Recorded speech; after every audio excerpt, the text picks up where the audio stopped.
ಮತ್ತೆ ಬಹಳ ಒಂದು ಕುತೂಹಲ ನಮ್ಮ ವೀಕ್ಷಕರಿಗೆ ಒಂದು ಪ್ರೇರಣೆ ಆಗಲಿ ಅನ್ನೋ ಕಾರಣಕ್ಕೋಸ್ಕರ ಕೇಳ್ತಾ ಇರುವಂಥದ್ದು. ನೀವು 20 ವರ್ಷಗಳ ಹಿಂದೆ 10,000 ರೂಪಾಯಿದಲ್ಲಿ ಇನ್ವೆಸ್ಟ್ಮೆಂಟ್ ಜರ್ನಿಯನ್ನು ಶುರು ಮಾಡಿದ್ರಿ. ಇವಾಗ ನಿಮ್ಮ ನೆಟ್ ಅಸೆಟ್ ಎಷ್ಟು ಅಂತ ಒಳ್ಳೆ ಪ್ರಶ್ನೆ ಕೇಳಿದಾರ. ಇದರಲ್ಲಿ ಏನಾಗುತ್ತೆ ಅಂದ್ರೆ ಮಾರ್ಕೆಟ್ ವ್ಯಾಲ್ಯೂ ಬೇರೆ, ನಿಮ್ಮ ಡಿಕ್ಲರೇಷನ್ ಫಾರ್ ಇನ್ಕಮ್ ಟ್ಯಾಕ್ಸ್ ಬೇರೆ. ಈಗ ನಾನೊಂದು ಪ್ರಾಪರ್ಟಿ ತಗೊಂಡೆ, ನಾನು ತಗೊಂಡಾಗ 3 crores ಇತ್ತು ಅದು ಪ್ರಾಪರ್ಟಿ. ಇವತ್ತು ಅದರ ಮಾರ್ಕೆಟ್ ವ್ಯಾಲ್ಯೂ 15 ಕೋಟಿ ಇರುತ್ತೆ. ಸೊ ನೀವು ಬ್ಯಾಲೆನ್ಸ್ ಶೀಟ್ ನೋಡಿದ್ರೆ ನಂದು ಅಸೆಟ್ ವ್ಯಾಲ್ಯೂ 3 ಕೋಟಿ ತೋರಿಸ್ತದೆ. ಯಾಕಂದ್ರೆ ನಾನು ಏನ್ ಪ್ರೈಸ್ ಅಲ್ಲಿ ತಗೊಂಡಿದ್ದೆ ಆ ವ್ಯಾಲ್ಯೂಗ್ ಬರುತ್ತೆ. ಇಲ್ಲಿ ಇವಾಗಿರೋ ವ್ಯಾಲ್ಯೂ ಎಷ್ಟಿದೆ? 15 crore ಇದೆ. ಆಮೇಲೆ ನೀವು ಶೇರ್ಸ್ ತಗೊಂಡಿರ್ತೀರಾ, ಇವತ್ತಿನ ಮಾರ್ಕೆಟ್ ಬೆಲೆಗೆ ಆ ಶೇರಿನ ವ್ಯಾಲ್ಯೂ ತಗೊಂಡ್ರೆ ಒಂದು 10 ಕೋಟಿ ಇದೆ ಅನ್ಕೊಳ್ಳೆ. ನಾನ್ ತಗೊಂಡಾಗ 1 ಕೋಟಿ ಇರ್ಬೋದು, ನಾಳೆ ಅದ್ರ ಬೆಲೆ ಇಳಿಕೆ ಆಯ್ತು ಅಂದ್ರೆ 8 ಕೋಟಿ ಆಗ್ಬೋದು, ಜಾಸ್ತಿ ಆಯ್ತು ಅಂದ್ರೆ 20 ಕೋಟಿ ಆಗ್ಬೋದು. ಸೊ ಎವ್ರಿ ಡೇ ಇದು ಚೇಂಜಸ್ ಆಗ್ತಾ ಇರುತ್ತೆ. ಬಟ್ ಇವಾಗ ತಾನೇ ಹೇಳ್ದಂಗೆ ಸ್ವಂತ ಮನೆ, ಒಂದು ಕಾರು, ಒಂದಷ್ಟು ಇನ್ವೆಸ್ಟ್ಮೆಂಟ್ಸು, ಜೀವನಕ್ಕೆ ಏನ್ ಬೇಕು ಪ್ಯಾಸಿವ್ ಇನ್ಕಮ್ ಅದನ್ನ ಕ್ರಿಯೇಟ್ ಮಾಡಿದ್ದೀನಿ. ಇನ್ನೊಂದು 10 ಜನ್ಮಕ್ಕೆ ಎಷ್ಟು ಬೇಕೋ ಅಷ್ಟನ್ನು ಕ್ರಿಯೇಟ್ ಮಾಡಿದ್ದೀನಿ. ಈಗೇನ್ ಆಗಿದೆ ಅಂದ್ರೆ ನನ್ನ ಫೋಕಸ್ ಅಲ್ಲ. ನಾರ್ಮಲಿ ನಿಮಗೆ ಒಂದು 60 ವರ್ಷ 70 ವರ್ಷ ಆದ್ಮೇಲೆ ಈ ಸ್ಯಾಲ್ವೇಷನ್ ಬಂದು ನನಗೆ ಸಾಕಪ್ಪ ಅಂತ ತೃಪ್ತಿಕರ ಇದು ಬರಬೇಕು. ನನಗೆ ಅದೊಂಚೂರು ಬೇಗ ಬಂದಿದೆ ಅಂತ ಹೇಳ್ಬೋದು. ಅದರ ಅಸೆಟ್ಸ್ ಏನು ಬೇಕು ಇದನ್ನ ನಾವು ಮೆಜರ್ ವ್ಯಾಲ್ಯೂ ಕೊಟ್ಟರು ಕೂಡ ಆಯ್ತು. ನಾನು 100 ಕೋಟಿ ಇದೆ ಅಂದ್ರೆ ನಾಳೆ ಅದು 120 ಕೋಟಿ ಇರ್ಬೋದು, 80 ಕೋಟಿ ಇರ್ಬೋದು. So the number may not be significant, but I have done enough for these ಅಂತ ಹೇಳ್ತೀನಿ. ಬಟ್ ಇದಕ್ಕೆ ಟೈಮ್ ಕೊಡಬೇಕು ಅನ್ನೋದು ಕೂಡ ಹೇಳ್ತೀನಿ. ನಂದು 23 ವರ್ಷದ ಪರಿಶ್ರಮ ಇದೆ ಇದಕ್ಕೆ. ಸೊ ಇನ್ನ ಮುಂದಕ್ಕೆ ಆಮೇಲೆ ನಾನು ಇನ್ನೊಂದು ಇವತ್ತು ಹೇಳ್ತಾ ಇದ್ದೀನಿ, ಇವತ್ತವರೆಗೂ ನನ್ನ ಆಸ್ತಿ ಏನಿದೆ ಇನ್ನು 2 ವರ್ಷಕ್ಕೆ ಅದು ಡಬಲ್ ಆಗ್ಬಿಟ್ಟಿರುತ್ತೆ. ಯಾಕೆ ಅಂದ್ರೆ ಫಸ್ಟ್ 1 ಕೋಟಿ ಮಾಡಕ್ ಕಷ್ಟ ಅಂದೆ, ಆದ್ರೆ ಫಸ್ಟ್ 10 ಕೋಟಿ ಮಾಡಕ್ಕೆ ನಿಮಗೆ ಬೇಗ ಆಗುತ್ತೆ. 10ರಿಂದ 100 ಮಾಡೋದು ಇನ್ನ ಬೇಗ ಆಗುತ್ತೆ. 100ರಿಂದ 1000 ಮಾಡೋದು ಇನ್ನ ಬೇಗ ಆಗುತ್ತೆ. 1000ರಿಂದ ಇನ್ನ 1 ಲಕ್ಷ ಕೋಟಿ ಮಾಡೋದು ಇನ್ನ ಬೇಗ ಆಗುತ್ತೆ.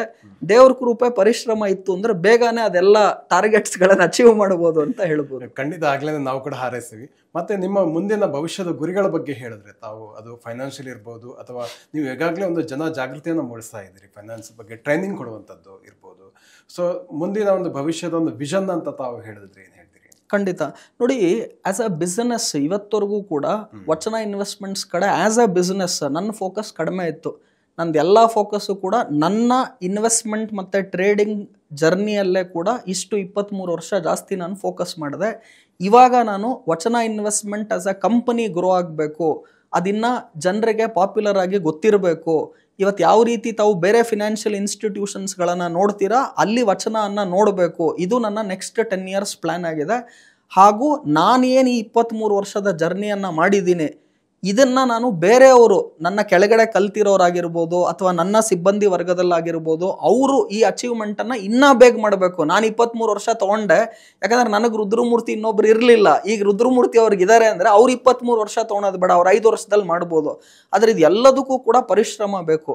ಸೊ ಫೋಕಸ್ ಬೇಕು, ಹಾರ್ಡ್ ವರ್ಕ್ ಮತ್ತೆ ಫೋಕಸ್ ಇಲ್ಲ ಅಂದ್ರೆ, ಈ ಫೋಕಸ್ ಅನ್ನೋದು ನಿಮಗೆ ಹೇಳ್ತೀನಿ, ಈ ಸಾಹುಕಾರನಿಗೂ ಬಡವನಿಗೂ ಏನು ಡಿಫರೆನ್ಸು ಅಂದರೆ ಇಬ್ಬರಿಗೂ 24 ಗಂಟೆ ಅಷ್ಟೇ ಟೈಮ್ ಇರೋದು. ಈಗ ಮುಖೇಶ್ ಅಂಬಾನಿಗೆ ದಿನಕ್ಕೆ 30 ಅವರ್ ಇಲ್ಲ, ಅವ್ರಿಗಿರೋದು 24 ಅವರೇ, ನನಗಿರೋದು 24 ಅವರೇ, ಎಲ್ಲರಿಗಿರೋದು 24 hours. ಆದರೆ ಆ 24 hours ಹೇಗೆ ಬಳಸ್ಕೊಂಡು ಸದುಪಯೋಗ ಪಡಿಸ್ಕೊಳ್ತಾರೆ ಅನ್ನೋದೇನೆ ರಿಚ್ ಮತ್ತೆ ಪೂವರ್ಗಿರುವಂಥ ವ್ಯತ್ಯಾಸ. ಈ 24 hours ನೀವು ವೇಸ್ಟ್ ಮಾಡಿದ್ರೆ ಪೂವರ್ ಆಗಿರ್ತೀರಾ, 24 hours ಚೆನ್ನಾಗಿ ಯೂಸ್ ಮಾಡಿದ್ರೆ ರಿಚ್ ಆಗ್ತೀರಾ. ಆ 24 hours ಇನ್ನೂ ಪ್ರೊಡಕ್ಟಿವ್ ಆಗಿ ಯೂಸ್ ಮಾಡ್ತು ಅಂದರೆ ಇನ್ನೂ ರಿಚ್ ಆಗ್ತೀರಾ. So focus, hard work and how well you use your time is very important. ಇವತ್ತೇನಾಗುತ್ತೆ, ನನಗೆ 100 ಕಡೆಯಿಂದ ಆಪರ್ಚುನಿಟಿಗಳು ಬರುತ್ತೆ. ನೀವು ಇಲ್ಲಿ ಬನ್ನಿ, ಅಲ್ಲಿ ಬನ್ನಿ, ಆ ಕಾರ್ಯಕ್ರಮ ಮಾಡಿ, ಈ ಕಾರ್ಯಕ್ರಮ ಮಾಡಿ. ನಾನು ಎಲ್ಲ ಕಡೆ ಕಾರ್ಯಕ್ರಮ ಮಾಡ್ತಾ ಇದ್ರೆ ನನ್ನ ಕಂಪನಿನ ಹೇಗೆ ಬೆಳೆಸೋದು? ನನಗಿರೋದೇ 24 ಗಂಟೆ ಟೈಮು, ನನಗೆ 30 ಅವರ್ ಇಲ್ಲ ದಿವಸಕ್ಕೆ.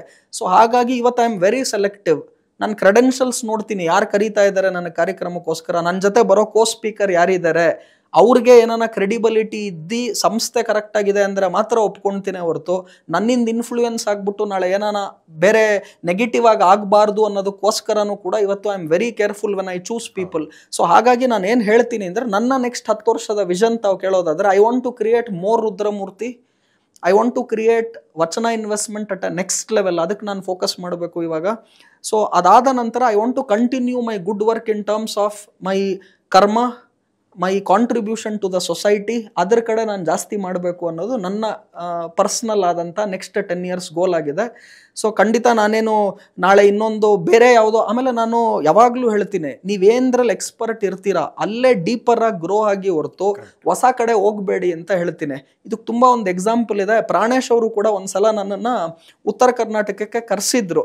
ಅಲ್ಲಿ ನನ್ನನ್ನು ಒಂದ್ಸಲ ಒಂದು ಸೆಮಿನಾರ್ ಕೊಡಬೇಕು ಶೇರ್ ಮಾರ್ಕೆಟ್ ಮೇಲೆ ಅಂದ್ರೆ ನಾನು ಬ್ಯುಸಿ ಇದ್ದೀನಿ ಅಂದೆ. ಆಮೇಲೆ ಪ್ರಾಣೇಶ್ ಅವ್ರು ಇನ್ಫ್ಲೂಯೆನ್ಸ್ ಮಾಡಿ ಪ್ರಾಣೇಶ್ ನನಗೆ ಕಾಲ್ ಮಾಡಿಬಿಟ್ಟು, ರುದ್ರಮೂರ್ತಿಯವರೇ ಬರ್ಬೇಕು ತಾವು ದಯವಿಟ್ಟು ಗಂಗಾವತಿಗೆ, ಇಲ್ಲಿ ಒಂದು ಕಾರ್ಯಕ್ರಮ ಮಾಡಿಕೊಡಿ ಅಂದ್ರೆ ನಾನು ಪ್ರಾಣೇಶ್ ಅವರ ಮಾತಿಗೆ ಒಪ್ಕೊಂಡು ಅಲ್ಲಿ ಹೋದೆ. ಆವಾಗ ಪ್ರಾಣೇಶ್ ಅವರು ಇದೆಲ್ಲ ಕಾರ್ಯಕ್ರಮ ಎಲ್ಲ ಮಾಡುವಾಗಲೂ ಕೂಡ ಅವರನ್ನು ಕೂಡ ನಾನು ನೋಡಿ ಅವರ ಬ್ಯಾಕ್ಗ್ರೌಂಡು ಮತ್ತು ಅವ್ರು ಎಷ್ಟು ಇವತ್ತು ಮೇಲ್ಗಡೆ ಅವ್ರ ಅಚೀವ್ಮೆಂಟ್ಸ್ ಮಾಡಿದ್ದಾರೆ ಇದೆಲ್ಲ ನೋಡಿದ್ರು ಕೂಡ ನನಗೆ ಅರ್ಥ ಆಗಿದ್ದೇನು ಅಂದರೆ focus is very very important. ಅವರೊಂದು ಜೋಕ್ ಹೇಳ್ತಾರೆ, ಎಷ್ಟೋ ಚೆನ್ನಾಗೆ ಜನಕ್ಕೂ ಕೂಡ ಅರ್ಥ ಆಗುತ್ತೆ. ಯಾರೋ ಒಬ್ಬ 10ನೇ ಕ್ಲಾಸಲ್ಲಿ ಮ್ಯಾಥಮೆಟಿಕ್ಸ್ ಫೇಲ್ ಆಗಿಬಿಡ್ತಾನೆ. ಸೊ ಅವನೇನು ಮಾಡ್ತಾನೆ, ಮ್ಯಾಥ್ಸ್ ಫೇಲ್ ಆದೆ ಅಂದ್ಬಿಟ್ಟು ನಾನು ಸೂಸೈಡ್ ಮಾಡ್ಕೊತೀನಿ ಅಂತ ಒಂದು ಸ್ಯಾಂಕಿ ಟ್ಯಾಂಕ್ ಹತ್ರ ಜಂಪ್ ಮಾಡೋಕ್ಕೆ ಅಂತ ಹೋಗ್ತಾನಂತೆ. ಅವ್ರ ಫ್ರೆಂಡ್ ಬಂದು ಕೇಳ್ತಾನೆ, ಯಾಕೋ ಸೂಸೈಡ್ ಮಾಡ್ಕೊತಿದ್ಯಾ ಅಂತ. ಇಲ್ಲ, ನಾನು ಮ್ಯಾಥಮೆಟಿಕ್ಸ್ ಫೇಲ್ ಆಗ್ಬಿಟ್ಟಿದ್ದೀನಿ 10th ಅದಕ್ಕೆ ನಂಗೆ ಬೇಜಾರಾಗೋಯ್ತು, ಸೂಸೈಡ್ ಮಾಡ್ಕೊತಿದ್ದೀನಿ ಅಂತ. ಅದಕ್ಕೆ ಅವ್ರ ಫ್ರೆಂಡ್ ಹೇಳ್ತಾನೆ, ನೀನು ಈಗೇನಾನ ಸೂಸೈಡ್ ಮಾಡ್ಕೊಂಡ್ಬಿಟ್ರೆ ತಿರ್ಗಾ ಇನ್ನೊಂದು ಜನ್ಮ ಅಂತ ಎತ್ತಿದಾಗ ತಿರ್ಗಾ ನೀನು LKG ಫಸ್ಟ್ ಸ್ಟ್ಯಾಂಡರ್ಡಿಂದ ಶುರು ಮಾಡಬೇಕಾಗತ್ತೆ. ಈಗ ನೀನು ಸೂಸೈಡ್ ಮಾಡ್ಕೊಂಡ್ಲಿಲ್ಲ ಅಂದರೆ ಅಟ್ಲೀಸ್ಟ್ ಮ್ಯಾಥಮೆಟಿಕ್ಸ್ ಸಪ್ಲಿಮೆಂಟ್ರಿ ಎಕ್ಸಾಮ್ ಬರ್ದು ಪಾಸ್ ಆಗ್ಬೋದು. ಸೂಸೈಡ್ ಮಾಡ್ಕೊಳೋದು ತಪ್ಕೊಳೋ ನೀನು, ಇಲ್ಲ ಅಂದ್ರೆ ಫಸ್ಟ್ ಸ್ಟ್ಯಾಂಡರ್ಡಿಂದ ತಿರ್ಗಾ ಶುರು ಮಾಡಬೇಕಾಗತ್ತೆ. ಈಗ ಬರೀ ಒಂದೇ ಸಬ್ಜೆಕ್ಟ್ ಹೋಗಿರೋದು ಅಂತ ಹೇಳ್ತಾನೆ.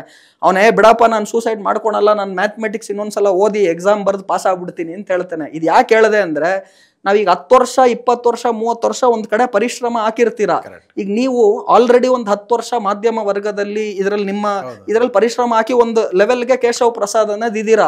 ನೀವು ರುದ್ರಮೂರ್ತಿ ನೋಡ್ಬಿಟ್ಟು ನಾನು ರುದ್ರಮೂರ್ತಿ ತರ ಶೇರ್ ಮಾರ್ಕೆಟ್ ಅಲ್ಲೇ ನಾನು ಗ್ರೋ ಆಗ್ಬೇಕು ಅಂತ ಈಗ ಚೇಂಜ್ ಮಾಡಿದ್ರೆ ನೀವು ತಿರ್ಗಾ ಫಸ್ಟ್ ಸ್ಟ್ಯಾಂಡರ್ಡ್ ಇಂದ ಶುರು ಮಾಡ್ಬೇಕು 10ನೇ ಕ್ಲಾಸ್ ಬರೋದಕ್ಕೋಸ್ಕರ. ಅದೇ ತರ ಇವಾಗ ನಾನು ವಿರಾಟ್ ಕೊಹ್ಲಿ ನೋಡ್ತೀನಿ, ನಾನು ವಿರಾಟ್ ಕೊಹ್ಲಿ ಬರೀ ಒಂದು 3 ತಿಂಗಳಿಗೆ ಅವನೇನೋ 10 ಕೋಟಿ ದುಡ್ದು ಬಿಟ್ಟ, ನಾನು ಕ್ರಿಕೆಟ್ ಆಡ್ತೀನಿ ಇವತ್ತಿಂದ, ನಾನು ವಿರಾಟ್ ಕೊಹ್ಲಿ ಆಗ್ತೀನಿ ಅಂದ್ರೆ ಈಗ ಆಲ್ರೆಡಿ 22-23 ವರ್ಷ ಪರಿಶ್ರಮ ಏನಿದೆ ಶೇರ್ ಮಾರ್ಕೆಟ್ ಅಲ್ಲಿ ಅದು ವೇಸ್ಟ್ ಆಗ್ಬಿಡುತ್ತೆ. ಹಾಗಾಗಿ ಫೋಕಸ್ ಇಂಪಾರ್ಟೆಂಟು. ನೀವು ಏನ್ ಫೀಲ್ಡ್ ಅಲ್ಲಿ ಇದ್ದೀರಾ ಅಲ್ಲಿ ಗ್ರೋ ಆಗಿ. ಕೆಲವ್ರು ಏನ್ ಹೇಳ್ತಾರೆ ಅಂದ್ರೆ ನಮ್ಮ ಫೀಲ್ಡ್ ಅಲ್ಲಿ ಸ್ಕೋಪೇ ಇಲ್ಲ ಅಂತಾರೆ. ನಾನೇನ್ ಹೇಳ್ತೀನಿ, ಲಾಯರ್ ಉದಾಹರಣೆಗೆ ತಗೋಬೇಕು ಅಂದ್ರೆ ಲಾಯರ್ಗಳಲ್ಲಿ ನಿಮಗೆ CV ನಾಗೇಶ್ ಅಂತ ಲಾಯರ್ ಇದ್ದಾರೆ. ಅವ್ರು ಒಂದೊಂದು ಕೇಸಲ್ಲಿ ಎಷ್ಟೋ ಕೋಟಿ ಮಾಡ್ತಾರೆ. ಹಂಗಂತ ಎಲ್ಲಾ ಲಾಯರು ಸಕ್ಸಸ್ ಕಂಡಿದಾರ ಅಂದ್ರೆ ಕಾಣದೇ ಇರ್ಬೋದು. CAಗಳು ಎಷ್ಟೋ CAಗಳು ಇವತ್ತು 20-30 ಸಾವಿರನೂ ದುಡಿದಾರವರು ಇದ್ದಾರೆ. ರಾಕೇಶ್ ಜುಂಜುನ್ವಾಲಾ ಅಂತ CAನೂ ಇದ್ದಾರೆ. ಕ್ರಿಕೆಟ್ ಎಲ್ಲಾ ಕ್ರಿಕೆಟಿಗರಿಗೂ ವಿರಾಟ್ ಕೊಹ್ಲಿ ಆಗೋದಿಲ್ಲ. ಸೊ ಹಾಗಾಗಿ ನಿಮ್ಮ ಫೀಲ್ಡ್ ಅಲ್ಲಿ ನೀವು ಗ್ರೋ ಆಗಬೇಕು. ನಿಮ್ಮ ಫೀಲ್ಡ್ ಅಲ್ಲೂ ಸ್ಕೋಪ್ ಇದೆ. ನಾನು ನನ್ನ ಫೀಲ್ಡ್ ಅಲ್ಲೇ ಇನ್ನ ಗ್ರೋತ್ ಅನ್ನ ನೆಕ್ಸ್ಟ್ 10 ವರ್ಷದಲ್ಲಿ ಕಾಣಬೇಕು ಅನ್ನೋದನ್ನ ಇಚ್ಛೆ ಪಡ್ತೀನಿ. ನಾನು ಯಾವುದೋ ಬೇರೆ ರಂಗದಲ್ಲಿ ಹೋಗ್ಬಿಟ್ಟು ಅಲ್ಲೇನೋ ಗ್ರೋತ್ ಕಾಣಬೇಕು ಅನ್ನೋ ಆಸೆ ನನಗಿಲ್ಲ. ಖಂಡಿತವಾಗ್ಲೂ ಪಾಲಿಟಿಕ್ಸ್ ಅಂತೂ ಒಂಚೂರು ಆಸೆ ಇಲ್ಲ. ಸೊ ಈ ಫೀಲ್ಡ್ ಎಲ್ಲ ಬಿಟ್ಟು ನಮ್ಮ ರಂಗದಲ್ಲೇ ಇನ್ನ ಮೇಲ್ಗಡೆ ಬೆಳಿಬೇಕು, ಇನ್ನ ಎತ್ತರದಲ್ಲಿ ಹೋಗ್ಬೇಕು. ನನ್ನ ಸುತ್ತಮುತ್ತಲು ಇನ್ನೂ ಒಂದಷ್ಟು ಜನ ಇನ್ನ ರುದ್ರಮೂರ್ತಿಗಳನ್ನ ನಾನು ಕ್ರಿಯೇಟ್ ಮಾಡಬೇಕು. ವಚನ ಇನ್ವೆಸ್ಟ್ಮೆಂಟ್ ಅನ್ನ ಇನ್ನ ಬೆಳೆಸ್ಬೇಕು. ಹಾಗೂ ಎಲ್ಲರೂ ಕೂಡ ಶ್ರೀಮಂತರಾಗೋದನ್ನ ನಾನು ಕಾಣಬೇಕು ಅನ್ನೋದು ನನ್ನ ಆಸೆ ಆಗಿದೆ. ಖಂಡಿತವಾಗಿ ಕೂಡ ಬಹಳ ಉದಾತ್ತವಾದ ಆಶಯವನ್ನ ಹೊಂದ್ಕೊಂಡು ವಚನ ಇನ್ವೆಸ್ಟ್ಮೆಂಟ್ ಅನ್ನ ತಾವು ಬೆಳೆಸ್ತಾ ಇದ್ದೀರಿ. ಕೊನೆಯದಾಗಿ ಇನ್ನೊಂದು ನನಗೆ ಆಗಲೇ ಕೇಳಬೇಕಿತ್ತು ಪ್ರಶ್ನೆ ಏನಂದರೆ, ಮಲ್ಟಿಪಲ್ ಸೋರ್ಸ್ ಆಫ್ ಇನ್ಕಮ್ ಅನ್ನು ಎಷ್ಟು ಇಂಪಾರ್ಟೆಂಟ್ ಆಗುತ್ತೆ ವ್ಯಕ್ತಿಗಳಂದರೆ, ನೀವೇ ಹೇಳಿದ್ರಿ ಸ್ಟಾಕ್ ಮಾರ್ಕೆಟಲ್ಲಿ ಗಳಿಸಿದನ್ನು ಬೇರೆ ಪ್ರಾಪರ್ಟಿಲಿ ಹಾಕಿದಾರ ವ್ಯಾಲ್ಯೂ ಯಾವ ರೀತಿ ಇನ್ಕ್ರೀಸ್ ಆಯಿತು ಅಂತ. ಅದ್ರ ಬಗ್ಗೆ ಕೊನೆಯದಾಗಿ ನಮ್ಮ ವೀಕ್ಷಕರು ತುಂಬ ಇಂಪಾರ್ಟೆಂಟ್. ನೋಡಿ, ನೀವು ದುಡಿಯುವಂಥ ಇನ್ಕಮ್ ಏನಿದೆ ಅದು 2 ವರ್ಗದಿಂದ ಬರುತ್ತೆ. ಒಂದು ವರ್ಕಿಂಗ್ ಇನ್ಕಮ್, ಎರಡನೇದು ಪ್ಯಾಸಿವ್ ಇನ್ಕಮ್. ವರ್ಕಿಂಗ್ ಇನ್ಕಮ್ ಅಂದ್ರೆ ಏನು ಅಂದ್ರೆ ನೀವು ಕೆಲಸ ಮಾಡಿದ್ರೆ ಮಾತ್ರ ದುಡ್ಡು ಬರುತ್ತೆ. ಅದಕ್ಕೆ ನೀವು ಕೆಲಸ ಮಾಡಿಲ್ಲ ಸುಮ್ಮನೆ ಕೂತ್ರು ದುಡ್ಡು ಬರಲ್ಲ. ಈಗ ಯಾರೋ ಒಬ್ರು ಇನ್ಫೋಸಿಸ್ ಕಂಪ್ನಿಲಿ ಸಾಫ್ಟ್ವೇರ್ ಇಂಜಿನಿಯರ್ ಆಗಿ ಕೆಲಸ ಮಾಡ್ತಾರೆ. ಅವರಿಗೆ ತಿಂಗಳಿಗೆ 10 ಲಕ್ಷ ಸಂಬಳ ಬರ್ಬೋದು ತಿಂಗಳಿಗೆ. ಅವ್ರಿಗೆ ಅದು ವರ್ಕಿಂಗ್ ಇನ್ಕಮ್. ಕೆಲಸ ಮಾಡಿದ್ರೆ ಕೆಲ್ಸಕ್ಕೆ ಹೋದ್ರೆ ತಿಂಗಳಿಗೆ ಸಂಬಳ ಬರುತ್ತೆ, ಇಲ್ಲ ಬರಲ್ಲ. ಅದೇ ಪ್ಯಾಸಿವ್ ಇನ್ಕಮ್ ಅಂದ್ರೆ ಏನು, ನನ್ನ ಹತ್ರ ಇವಾಗ ಒಂದು ಪ್ರಾಪರ್ಟಿ ಇದೆ, ಬಾಡಿಗೆ ಕೊಟ್ಟಿದ್ದೀನಿ, ತಿಂಗಳಿಗೆ ನನಗೆ 5 ಲಕ್ಷ ರೂಪಾಯಿ ರೆಂಟ್ ಬರುತ್ತೆ. ನಾನು ಏನೂ ಮಾಡಲಿಲ್ಲ ಅಂದ್ರೂ 5 ಲಕ್ಷ ರೆಂಟ್ ಬಾಡಿಗೆ ಬಂದೇ ಬರುತ್ತೆ. ಅದು ಪ್ಯಾಸಿವ್ ಇನ್ಕಮ್. ಪ್ಯಾಸಿವ್ ಇನ್ಕಮ್ ಅಂದ್ರೆ ಕಾನಾ ಪೀನಾ ಸೋನಾ 3 ಮಾಡಿದ್ರು ಕೂಡ ಇನ್ಕಮ್ ಬರ್ತಾ ಇರುತ್ತೆ. ನೀವು ಒಂದು ಬ್ಯಾಂಕ್ಗೆ FD ಹಾಕಿರ್ತೀರಾ, ಬಡ್ಡಿ ಬರುತ್ತೆ. ನೀವು ವರ್ಕಿಂಗ್ ಮಾಡದೇ ಇದ್ರು ಬ್ಯಾಂಕ್ FD ಇಂದ ಬಡ್ಡಿ ಬರ್ತಾ ಇರುತ್ತೆ. ಸೊ ನಿಮ್ಮ ದುಡ್ಡನ್ನ ನೀವು ಏನು ಅರ್ನ್ ಮಾಡ್ತೀರಾ ಅದರಿಂದ ಪ್ಯಾಸಿವ್ ಸೋರ್ಸಸ್ ಆಫ್ ಇನ್ಕಮ್ ಗಳಿಗೆ ಇನ್ವೆಸ್ಟ್ಮೆಂಟ್ ಅನ್ನ ಮಾಡಬೇಕು. ಇವಾಗ ನಾನೊಂದು ಬುಕ್ ಬರ್ದಿದ್ದೀನಿ, ಮೈಂಡ್ ಮಾರ್ಕೆಟ್ ಅಂಡ್ ಮನಿ. ನಾನು ನಿಮ್ಮ ಹತ್ರ ಕೂತ್ಕೊಂಡು ಇಲ್ಲಿ ಮಾತಾಡ್ತಿದ್ದೀನಿ, ಆ ಪುಸ್ತಕವನ್ನು ಯಾರೋ ಪರ್ಚೇಸ್ ಮಾಡ್ತಿದ್ದಾರೆ ಆನ್ಲೈನ್ ಅಮೆಝಾನ್ ಅಲ್ಲೇ, ನನಗೆ ರಾಯಲ್ಟಿ ಇನ್ಕಮ್ ಪಬ್ಲಿಷರ್ ಇಂದ ಬರುತ್ತೆ. ಅದು ನನ್ನ ಪ್ಯಾಸಿವ್ ಇನ್ಕಮ್ ಅಂದ್ರೆ ಹೌದು, ನಾನು ಏನೂ ಮಾಡದೇ ಇದ್ರೆ ನಂಗೆ ರಾಯಲ್ಟಿ ಇನ್ಕಮ್ ಬರುತ್ತೆ. ರೆಂಟಲ್ ಇನ್ಕಮ್ ಏನೂ ಮಾಡದೇ ಇದ್ರೂ ಬರುತ್ತೆ. ಬ್ಯಾಂಕ್ ಎಫ್ ಡಿ ಮೇಲೆ ಇಂಟ್ರೆಸ್ಟ್ ಏನೂ ಮಾಡದೇ ಇದ್ರೂ ಬರುತ್ತೆ. ಈ ತರ ಅನೇಕ multiple sources of passive income ಗಳನ್ನ ಕ್ರಿಯೇಟ್ ಮಾಡಬೇಕು. ಅದು ಎಲ್ರಿಗೂ ಸಾಧ್ಯ ಇದೆಯಾ? ಖಂಡಿತ. ನಾನೇ ಇವಾಗ ಉದಾಹರಣೆ ಕೊಟ್ಟೆ, ಆದ್ರೆ ನೀವು ಕೇಳಿರೋ ಪ್ರಶ್ನೆಯಲ್ಲೇ ಉತ್ತರ ಇದೆ. Freedom is not free, it has to be earned. ಎಲ್ಲರಿಗೂ ಕೂಡ ಫ್ರೀಡಮ್ ಬೇಕು, ಅಂದ್ರೆ ಫ್ರೀ ಇರಬೇಕು. We want freedom of time and we want freedom of money. ಅಂದ್ರೆ ನಮಗ್ ಟೈಮು ಮನಿಯ ಫ್ರೀಡಮ್ ಬೇಕು, ಆದ್ರೆ you have to earn it. ನಾನು ಕಳೆದ 23 ವರ್ಷದ ಪರಿಶ್ರಮ ಮಾಡಿರೋದ್ರಿಂದ ಇವತ್ತು freedom of time freedom of money ಇದೆ. ನಾವು ಪರಿಶ್ರಮ ಇಲ್ಲದೆ ಫ್ರೀಡಮ್ ಆಫ್ ಟೈಮು ಮನಿ ಹೆಂಗ್ ಮಾಡೋದು ಅಂದ್ರೆ ಕಳ್ತನ ಮಾಡಬೇಕು, ಇಲ್ಲ ಅಂದ್ರೆ ಏನಾನ ಕೆಟ್ಟ ಕೆಲಸ ಮಾಡ್ಬೇಕು, ಅದ್ಯಾವುದು ಮಾಡಬೇಡಿ ಅಂತ ಹೇಳ್ತೀನಿ. So freedom is not free, it has to be earned. And freedom of time, freedom of money ಬೇಕು ಅಂದ್ರೆ ಐದರ್ ನೀವು ಅರ್ನ್ ಮಾಡಿರ್ಬೇಕು ಮುಂಚೆ, ಇಲ್ಲ ನಿಮ್ಮ ಫಾದರ್, ಗ್ರ್ಯಾಂಡ್ ಫಾದರ್ ಅಥವಾ ಫಾದರ್ ಇನ್ ಲಾ ಅರ್ನ್ ಮಾಡಿ ನಿಮಗೆ ಕೊಡಬೇಕು.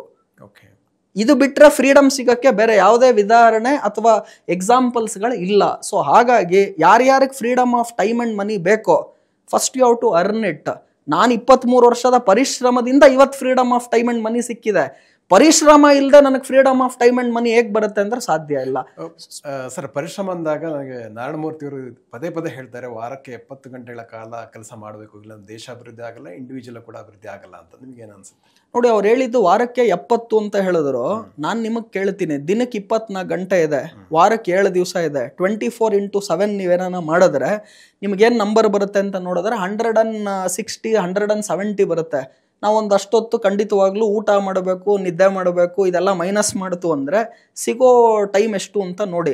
ಆದರೆ ಬರೀ ಎಂಪ್ಲಾಯ್ಮೆಂಟ್ಗೆ ಅಲ್ಲದೇನೆ ನಿಮ್ಮ ಸೆಲ್ಫ್ ಡೆವಲಪ್ಮೆಂಟ್ ಆ್ಯಂಡ್ ಗ್ರೋತ್ಗೂ ಕೂಡ ಟೈಮ್ ಕೊಡಿ. ನಾನು ಯಾವಾಗೂ ಹೇಳ್ತೀನಿ, ಸೆಲ್ಫಿಶ್ನೆಸ್ಗೂ ಸೆಲ್ಫ್ ಅವೇರ್ನೆಸ್ಗೂ ತುಂಬ ಸಣ್ಣ ಡಿಫರೆನ್ಸ್ ಇದೆ. ಸೆಲ್ಫಿಶ್ನೆಸ್ ಅಂದ್ರೆ ನಾನು ಅಯ್ಯೋ ನನಗೆ ಇರಲಿ, ಎಲ್ಲ ನನ್ನ ಫ್ಯಾಮಿಲಿಗೆ ಇರಲಿ, ಬೇರೆ ಯಾರಿಗೂ ಹೋಗೋದು ಬೇಡ ಅನ್ನೋದು ಸೆಲ್ಫಿಶ್ನೆಸ್. ಸೆಲ್ಫ್ ಅವೇರ್ನೆಸ್ ಅಂದ್ರೆ ಕೆಲವು ಕಡೆ ನಮಗೆ ಗೊತ್ತಾಗತ್ತೆ, ಇವರು ನಮ್ಮ ಹತ್ರ ಬರೋದು ಬೇಡ, ನಾನು ಇವ್ರ ಜೊತೆ ಸೇರಬಾರ್ದು, ಈ ವ್ಯಕ್ತಿ ಕೆಟ್ಟ ವ್ಯಕ್ತಿ, ಅವ್ರಿಂದ ನಾವು ದೂರ ಇರಬೇಕು. ಅದು ಸೆಲ್ಫಿಶ್ನೆಸ್ ಅಲ್ಲ, ಸೆಲ್ಫ್ ಅವೇರ್ನೆಸ್. ನೀವು ಅವ್ರ ಜೊತೆ ಇತ್ತು ಅಂದ್ರೆ, ನಾನು ಈಗ ತಾನೇ ಹೇಳಿದೆ, ಜಿಮ್ ರಾನ್ ಹೇಳಿದ್ರು, you are an average of 5 people with whom you spend highest time ಅಂದೆ. If you spend time with 5 idiots, what you will be an average idiot. So ಅಲ್ಲಿ ನೀವು ನಿಮ್ಮ ಎನ್ವಿರಾನ್ಮೆಂಟ್ ಅನ್ನ ಖಂಡಿತವಾಗ್ಲೂ ಚೆನ್ನಾಗಿ ಇಟ್ಕೋಬೇಕು. ನನ್ನ ಹತ್ರ ಯಾರನ್ನ ನೆಗೆಟಿವ್ ಮಾತಾಡೋರು, ಟೈಮ್ ವೇಸ್ಟ್ ಮಾಡೋರು, ಇಂಥ ಜನಗಳು ಬಂತು ಅಂದ್ರೆ ನನ್ನ ನಂಬರ್ ಬೇಕಾದ್ರೆ ಅವ್ರಿಗೆ ಸಿಗುತ್ತೆ, ಆದ್ರೆ ನನ್ನ ಮೊಬೈಲಲ್ಲಿ ಬ್ಲಾಕ್ ಅನ್ನುವ ಒಂದು ಫೀಚರ್ ಇದೆ. ಸೊ ಆ ಬ್ಲಾಕ್ ಫೀಚರ್ ಅನ್ನು ಉಪಯೋಗಿಸ್ತೀನಿ. ಸೊ ನನ್ನ ಹತ್ತಿರಕ್ಕೆ I will not keep any negative people around me who will take me down. I want people around me who will take me up. ಅದಕ್ಕೆ ನಾನು ಹೇಳ್ತಾ ಇರೋದು, ನಿಮ್ಮ ಎನ್ವಿರಾನ್ಮೆಂಟನ್ನು ಚೆನ್ನಾಗಿ ಇಟ್ಕೊಳ್ಳಿ. ಹಾಗೂ ಇವಾಗ ನೀವು ಹೇಳಿದ್ರಿ ನಾರಾಯಣಮೂರ್ತಿ ಅವರು 70 hours ಕೆಲಸ ಮಾಡಬೇಕು ಅಂತ. ನೀವೇನಾನ ಮುಖೇಶ್ ಅಂಬಾನಿ ಆಗಬೇಕು, ಗೌತಮ್ ಅದಾನಿ ಆಗಬೇಕು, ನಾರಾಯಣಮೂರ್ತಿ ಆಗ್ಬೇಕಂದ್ರೆ 70 ಗಂಟೆ ಸಾಕಾಗಲ್ಲ, ಇನ್ನೂ ಜಾಸ್ತಿ ಮಾಡಬೇಕು. ಇಲ್ಲ ಸರ್, ನಮ್ಮ ಪಕ್ಕದ ಮನೆ ನೋಡಿದ್ದೀನಿ, ಅವ್ರಿಗೆ 10,000 ಸಂಬಳ, ನನಗೆ 11,000 ಬಂದರೆ ಸಾಕು, ನನ್ನ ಧ್ಯೇಯ ಏನು ಅಂದ್ರೆ ನಮ್ಮ ಪಕ್ಕದ ಮನೆಯವ್ರಿಗೂ ನಾನು ಚೆನ್ನಾಗಿ ಆಗಬೇಕು ಅಂತಿದ್ರೆ ಅದಕ್ಕೆ ನೀವು 7 hour ಕೆಲಸ ಮಾಡಿದ್ರು ಸಾಕು, ವಾರಕ್ಕೆ, ದಿನಕ್ಕಲ್ಲ. So what is your vision, what is your goal, what is your objective, ನೀವು ಎಲ್ಲಿ ತಲುಪಬೇಕು? ಈಗ ನಾನು ಮಲ್ಲೇಶ್ವರಂ ಗ್ರೌಂಡಲ್ಲಿ ಬೆಸ್ಟ್ ಕ್ರಿಕೆಟರ್ ಆಗಬೇಕು ಅಂದರೆ ಅದಕ್ಕೆ ಬೇಕಾದಂಥ ಪರಿಶ್ರಮ ಬೇರೆ. ನಾನು ಕರ್ನಾಟಕದಲ್ಲಿ ಬೆಸ್ಟ್ ಕ್ರಿಕೆಟರ್ ಆಗಬೇಕಂದ್ರೆ ಅದರ ಪರಿಶ್ರಮ ಬೇರೆ. ನಾನು ಇಂಡಿಯಾಗೆ ಬೆಸ್ಟ್ ಕ್ರಿಕೆಟರ್ ಆಗಬೇಕು ಅಂದ್ರೆ ಅದರ ಪರಿಶ್ರಮ ಬೇರೆ. ನಾನು ವರ್ಲ್ಡ್ಗೆ ಬೆಸ್ಟ್ ಕ್ರಿಕೆಟರ್ ಆಗಬೇಕಂದ್ರೆ ಅದು ಪರಿಶ್ರಮ ಬೇರೆ. ಜನ ಏನು ಮಾಡ್ತಾರೆ ಅಂದರೆ ಒಂದು ಗೋಲ್ ಇಟ್ಕೊಂಡಿರ್ತಾರೆ, ನಾನು ಇಲ್ಲಿ ರೀಚ್ ಆಗಬೇಕು ಜೀವನದಲ್ಲಿ ಅಂತ. ಅದಕ್ಕೆ ಬೇಕಾದಂತಹ ಹಾರ್ಡ್ ವರ್ಕ್ ಮಾಡಬೇಕು ನೀವು. ಯಾವಾಗ ಈ ಹಾರ್ಡ್ ವರ್ಕ್ ಆಗಲ್ವೋ ಅವ್ರ ಗೋಲ್ನೇ ಕಡಿಮೆ ಮಾಡಿಬಿಡ್ತಾರೆ. ನಾನು ಹೇಳ್ತೀನಿ, ನೀವು ಗೋಲನ್ನು ರೀಚ್ ಮಾಡೋದಕ್ಕೆ ನಿಮ್ಮ ಹಾರ್ಡ್ ವರ್ಕನ್ನು ಜಾಸ್ತಿ ಮಾಡಿ ಹೊರತು ಗೋಲನ್ನು ಕಡಿಮೆ ಮಾಡ್ಕೊಂಡು ಹಾರ್ಡ್ ವರ್ಕಿಗೆ ಈಕ್ವಲ್ ಮಾಡ್ಕೋಬೇಡಿ. ಆಮೇಲೆ ಅದು ನಿಮ್ಮ ಚಾಯ್ಸ್ ಅಷ್ಟೇ. ಎಲ್ಲರೂ ಕೂಡ ಇದೇ ಚಾಯ್ಸ್ ಮಾಡಿ ಅಂತ ಹೇಳಲ್ಲ. ಈಗ ನಾನು ಹೇಳ್ತೀನಿ ಅನೇಕ ಸಲ, ಓದಾ ಪುಟ್ಟ ಬಂದ ಪುಟ್ಟ, ಒಂದು ದಿವಸಕ್ಕೆ ಇಷ್ಟು ಜನ ಹುಟ್ಟುತ್ತಾರೆ, ಇಷ್ಟು ಜನ ಸಾಯ್ತಾರೆ. ಅವ್ನು ಬೆಳಗ್ಗೆ 9 ಕೆಲ್ಸಕ್ಕೆ ಹೋಗ್ತಾನೆ, ಸಾಯಂಕಾಲ 5 ಗಂಟೆಗೆ ಬರ್ತಾನೆ, ಸ್ಯಾಂಕಿ ಟ್ಯಾಂಕಲ್ಲಿ ವಾಕಿಂಗ್ ಮಾಡ್ತಾನೆ, CTR ಅಲ್ಲಿ ದೋಸೆ ತಿಂತಾರೆ. ನಾನು ಈ ತರ ಒಂದು ಲೈಫನ್ನು ಮಾಡಬೇಕು ಅಂದ್ರೆ ಅದಕ್ಕೆ 70 hour ಖಂಡಿತವಾಗ್ಲೂ ಕೆಲಸ ಮಾಡೋದು ಬೇಕಾಗಿಲ್ಲ.